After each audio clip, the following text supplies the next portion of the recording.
Hello dear students learner, welcome to civil centric and my name is Mohammad Shahnawaz Ahmed. और आज हम लोग अपने लेक्चर में नेक्स्ट प्रॉपर्टी के बारे में डिस्कशन करेंगे। लेकिन उससे पहले देखिए, लास्ट लेक्चर में मैंने जो आपको जिस प्रॉपर्टी के बारे में बताया था वो था स्पेसिफिक ग्रेविटी। और मैंने बताया था कि देखिए, स्पेसिफिक ग्रेविटी को मेजर करने के लिए जो हम डिवाइस का यूज करते हैं उसका नाम है हाइड्रोमीटर। और देखिए, ये हाइड्रोमीटर एक जनरल डिवाइस है जो हर जगह आपको देखने को मिल जाएगा। लेकिन स्पेसिफिक ग्रेविटी को मेजर करने के लिए एक और डिवाइस है जिसका इस्तेमाल हम लोग करते हैं और उसको कहते हैं एरियोमीटर। तो इसको याद रखिएगा कि areometer is a device used for the measurement of specific gravity।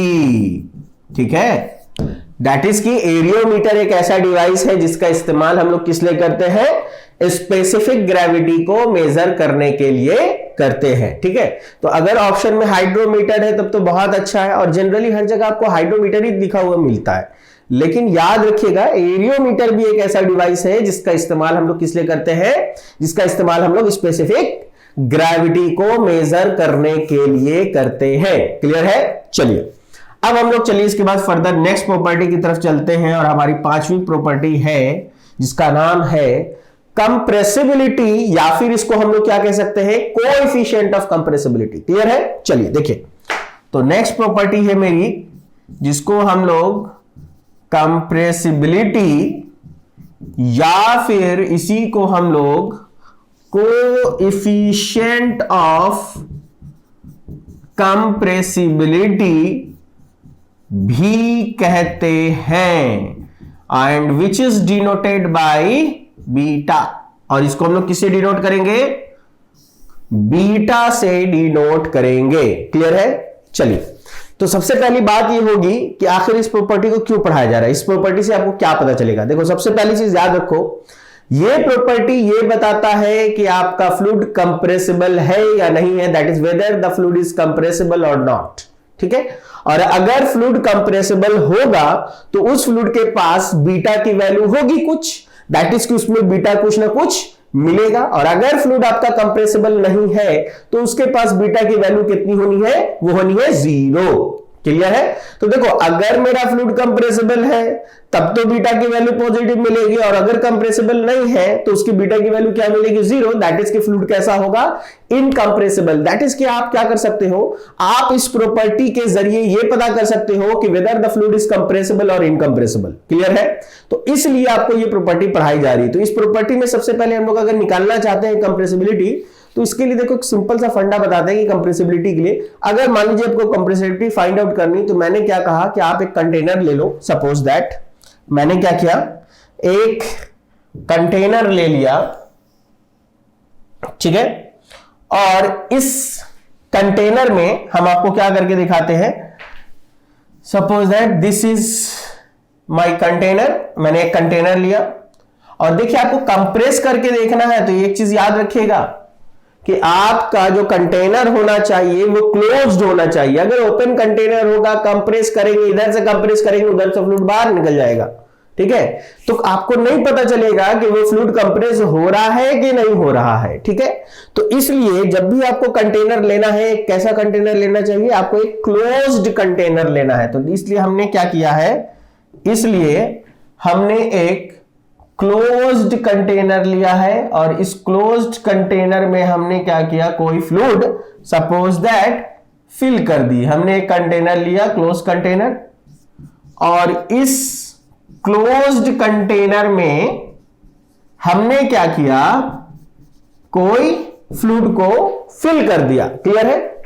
तो अब इस कंटेनर में अगर ये फ्लूइड है, और ये मान लीजिए कि मेरा जो पिस्टन था ना, उसका इनिशियल पोजीशन था, यानी इनिशियली कंटेनर में पिस्टन यहां पे था। अब क्या है कि इनिशियली यहां पर था, तो इनिशियल पॉइंट पर कंटेनर की जो वॉल्यूम थी वो कितनी थी, वो थी VI, है ना। दूसरी चीज, इनिशियली कंटेनर की जो डेंसिटी थी, कंटेनर के अंदर फ्लूइड की जो डेंसिटी थी वो कितनी थी, वो थी ρI। इनिशियली कंटेनर में जो फ्लूइड मौजूद था उसका प्रेशर था, वो था क्या था, PI एंड सो ऑन, इस तरीके से हमने मान लिया। इनिशियली सपोज दैट हमने माना कि मास जो था इसके पास वो था क्या, MI, I फॉर इनिशियल, ठीक है। अब हमने क्या किया, अगर इसको कंप्रेस करके देखना है तो हमको इसके ऊपर क्या करना पड़ेगा, हमको इसके ऊपर प्रेशर अप्लाई करना पड़ेगा। हमने इसको कंप्रेस करना शुरू किया, दबाना शुरू किया। अब दबाना शुरू करेंगे तो क्या होगा, देखिए हमने इसके ऊपर प्रेशर अप्लाई करना शुरू किया और सपोज दैट हमने इसके ऊपर डेल्टा P प्रेशर अप्लाई कर दिया।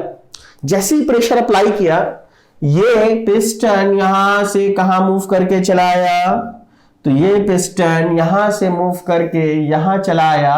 दैट इज कि आपका फ्लूइड कंप्रेस हुआ है। और कंप्रेस हुआ ये कैसे पता चला, क्योंकि इसका वॉल्यूम चेंज हो रहा है, वॉल्यूम डिक्रीज कर गया। कंटेनर यहां से यहां चलाया, दैट इज कि ये क्या हो गया है, कंप्रेस हुआ है। और अब आपका जो पोजीशन मिला है वो पोजीशन कौन सा है, वो मेरा फाइनल पोजीशन है। और फाइनल पोजीशन पर देखिए कि जो इसकी वॉल्यूम है अब कितनी है, अब इसकी वॉल्यूम है V फाइनल। अब जो इसके पास मौजूद होगा मास M final, density rho final, pressure P final, इस तरीके से, ठीक है।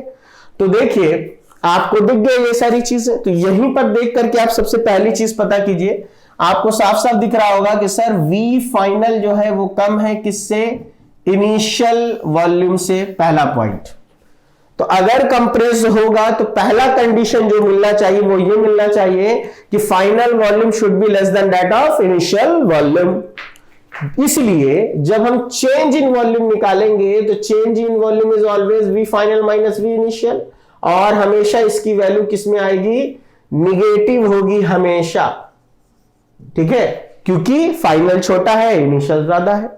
दूसरी चीज क्या पता चली हम लोगों को, दूसरी चीज पता चली कि सर फाइनल डेंसिटी ना इनिशियल डेंसिटी से क्या होगी, ज्यादा होगी, क्योंकि हम उसको कंप्रेस करेंगे तो जो मॉलिक्यूल्स ऑफ द फ्लूइड होंगे एक दूसरे के नजदीक आने शुरू होंगे, वो फ्लूइड क्या होगा, घना होता चला जाएगा, डेंस होता चला जाएगा। इसलिए हमारा फाइनल डेंसिटी जो होगा वो इनिशियल डेंसिटी से क्या होगा, ज्यादा होगा। क्लियर है? चलिए अब सिमिलरली अब हम क्या करेंगे, अगर हम चेंज इन डेंसिटी निकालना चाहेंगे तो फाइनल माइनस क्या निकालेंगे, इनिशियल, और ये हमेशा किस में होगा, पॉजिटिव में मिलेगा, ऑब्वियस सी बात है, ठीक है। लेकिन एक चीज ध्यान दीजिए, क्लोज्ड कंटेनर लेने का क्या मतलब है, जैसे ही हमने क्लोज्ड कंटेनर माना है, क्लोज्ड कंटेनर का मतलब ये होता है कि इस कंटेनर पर कुछ भी करो इसमें मास कांस्टेंट रहेगा। इनिशियली जितना मास था फाइनली भी उतना ही मास होगा, मास चेंज नहीं करने वाला है। इसलिए यहां से एक बात पता चली कि क्लोज्ड कंटेनर के केस में फाइनल मास इनिशियल मास, जिसको हम M कह सकते हैं, और ये हमेशा क्या रहेगा, कांस्टेंट रहेगा, क्योंकि ये कंटेनर कैसा था, क्लोज्ड कंटेनर था, ठीक है। तो इसी से एक चीज और याद रखिएगा, इन जनरल क्लोज्ड कंटेनर को कंट्रोल मास सिस्टम कहा जाता है और ओपन सिस्टम को हम लोग क्या कहते हैं, कंट्रोल वॉल्यूम सिस्टम कहते हैं, ठीक है। मान लो एक कंटेनर है, चारों तरफ से बंद कर दिया, कितना भी दबा दें, खींच दें, कुछ भी कर दें, अंदर जितना मास है वो हमेशा क्या हो जाएगा, फिक्स। लेकिन ओपन कंटेनर है, ओपन में हमने क्या किया, मान लो एक वाटर बोतल था, हमने यहां से एक होल किया, पाइप डाला, यहां से एक होल किया, पाइप बाहर निकल, यहां से फ्लूइड फ्लो करा रहे हैं, यहां से फ्लूइड एग्जिट करा रहे हैं, और हम चाहते हैं कि इतना फ्लूइड मेंटेन रहे, ठीक है। तो जैसे ही उसमें इस लेवल तक फ्लूइड आएगा, जितना फ्लूइड इन करेंगे उतना फ्लूइड अगर बाहर निकालने लग जाएंगे तो उसका लेवल चेंज नहीं करेगा। मतलब हमने देखो मास कंट्रोल नहीं किया है, मास तो आ भी रहा है, मास जा भी रहा है, ठीक है, मास इन भी हो रहा है, मास आउट भी हो रहा है, लेकिन हमने वॉल्यूम को कंट्रोल कर लिया, क्योंकि हम चाहते थे कि 1 लीटर वॉल्यूम क्या रहे उसमें, बस रहे। तो 1 लीटर पे जैसे फ्लूइड पहुंचा था, जितना इन कर रहे उतना आउट कर ले रहे हैं, उसका लेवल कभी चेंज नहीं करेगा, दैट इज वॉल्यूम फिक्स कर लिया। इसी वजह से ओपन कंटेनर को क्या कहा जाता है, या ओपन सिस्टम को क्या कहा जाता है, control volume system, and close system को क्या कहा जाता है, कंट्रोल मास सिस्टम। क्लियर है? ठीक है। तो अभी हमने बताया कि देखो कंप्रेसिबिलिटी अगर देखना है तो उससे पहले ये बातें आपको पता होनी चाहिए कि अगर हम कंप्रेस करेंगे तो क्या क्या होने का है, ठीक है। अब देखो यहीं पर अगर हम डिफाइन करें कंप्रेसिबिलिटी को, तो कंप्रेसिबिलिटी डिफाइन किया जाता है कैसे, कहा जाता है कि it is a ratio between relative change in volume per unit change in pressure. ठीक है, तो हम इसको अगर डिफाइन करें तो हम कह सकते हैं कि it is the ratio between relative change in volume per unit change in pressure। ठीक है, एक तो तरीका है कि इसको ऐसे डिफाइन किया जाए कि ये रिलेटिव चेंज इन वॉल्यूम और चेंज इन प्रेशर का क्या है, रेशियो है, और इस रेशियो को हम लोग क्या नाम देंगे, कोएफिशिएंट ऑफ कंप्रेसिबिलिटी या कंप्रेसिबिलिटी का नाम देंगे। क्लियर है?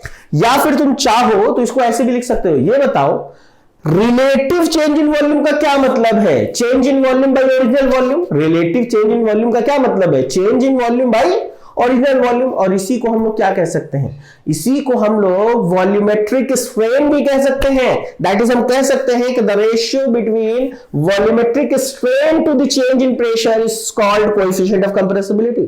तो कभी कभी लोग इसको ऐसे भी डिफाइन कर देते हैं, इसीलिए मैं आपको इसको इस तरीके से भी डिफाइन करके बता रहा हूं। तो आप कह सकते हो कि रेशियो बिटवीन, इसीलिए आप लिख सकते हो कि ratio between volumetric strain to the change in pressure to the change in pressure is called coefficient of compressibility, is called coefficient of compressibility। ठीक है, इसीलिए इसको हम ऐसे भी डिफाइन कर सकते हैं। क्लियर है? तो अब इस डिफिनेशन को अगर देखा जाए तो इस डिफिनेशन को देखने पर आपको दिखा कि सर हम या तो वॉल्यूमेट्रिक स्ट्रेन लिख सकते हैं या फिर हम रिलेटिव चेंज इन वॉल्यूम भी लिख सकते हैं। तो चलो इसको लिखते हैं। देखो, तो इसलिए अगर हम बीटा को लिखें तो बीटा कैसे लिखेंगे, बीटा लिखेंगे हमने लिखा volumetric strain divided by change in volume. अब देखो वॉल्यूमेट्रिक स्ट्रेन जो इसमें मिलेगा, यानी कि जो change in relative change in volume मिलेगा, वो क्या मिलेगा, वो हमेशा निगेटिव में मिलेगा। ध्यान से देखो, क्यों, क्योंकि चेंज इन वॉल्यूम हमेशा कैसा दिख रहा है आपको, निगेटिव ना।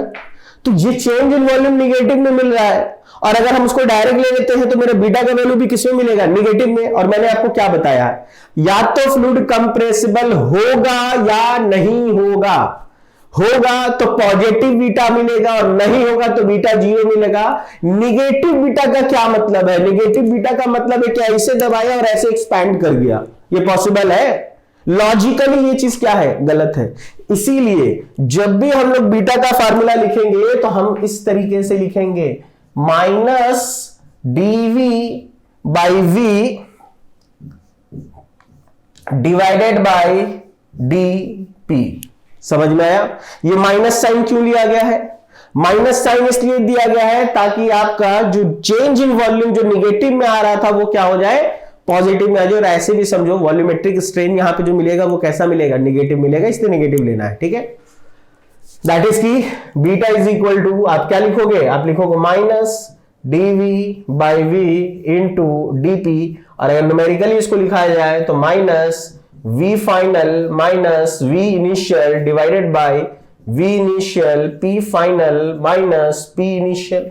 ठीक है, अब कई लोग इसको चाहे तो ऐसे भी लिख सकते हैं कि सर हम इसको ऐसे भी तो लिख सकते हैं, V इनिशियल पहले लिख देते हैं और V फाइनल बाद में लिख देते हैं, और इस तरीके से लिख दे, कोई दिक्कत नहीं है, आपकी मर्जी है, आप जैसा लिखना चाहें। ठीक है, तो ये तो हमें एक चीज पता चली कि बीटा को अगर हम लोग चेंज इन वॉल्यूम के रिस्पेक्ट में लिखना चाहते थे तो क्या होगा। ठीक है, लेकिन देखो अगर कोई फ्लूइड कंप्रेस होगा तो उसमें दो ही चीजें चेंज होंगी, या तो वॉल्यूम या तो डेंसिटी।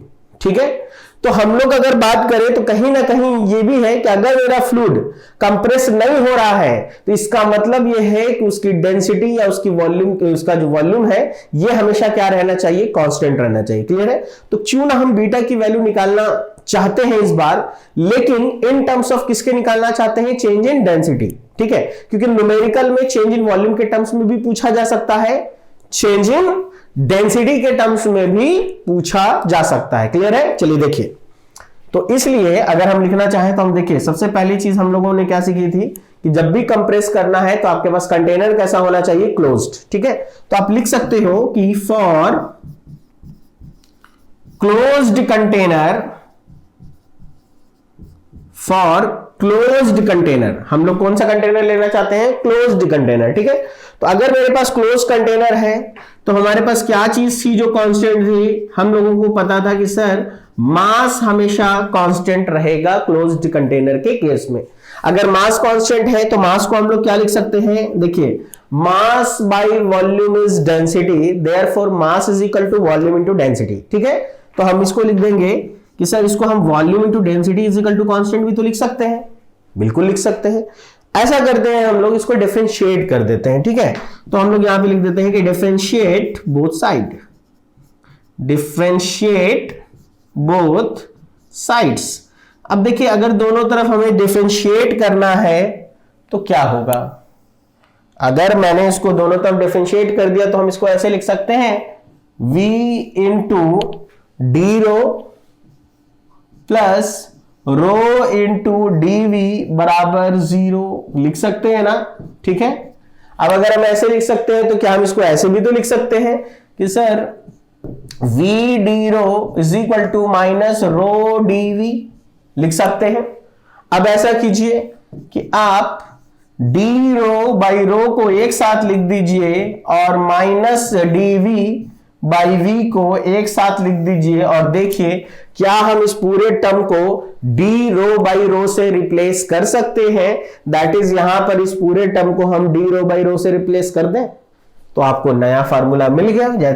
आपको क्या पता चला कि सर बीटा को हम ऐसे भी लिख सकते हैं D rho by rho into DP. और एक चीज ध्यान से गौर कीजिए, डेंसिटी के चेंज में कहीं भी नेगेटिव साइन वाइन नहीं है। क्यों? क्योंकि डेंसिटी का चेंज कैसा आता है, पॉजिटिव, क्योंकि डेंसिटी बढ़ती है। ठीक है, या फिर आप इसको वॉल्यूम के टर्म्स में लिखना चाहते थे तो लिखते रहिए, कोई दिक्कत नहीं है।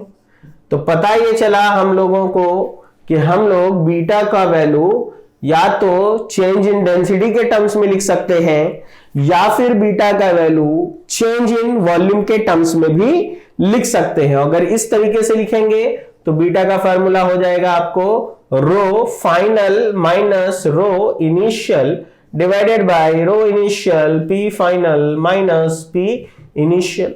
ठीक है, क्लियर है?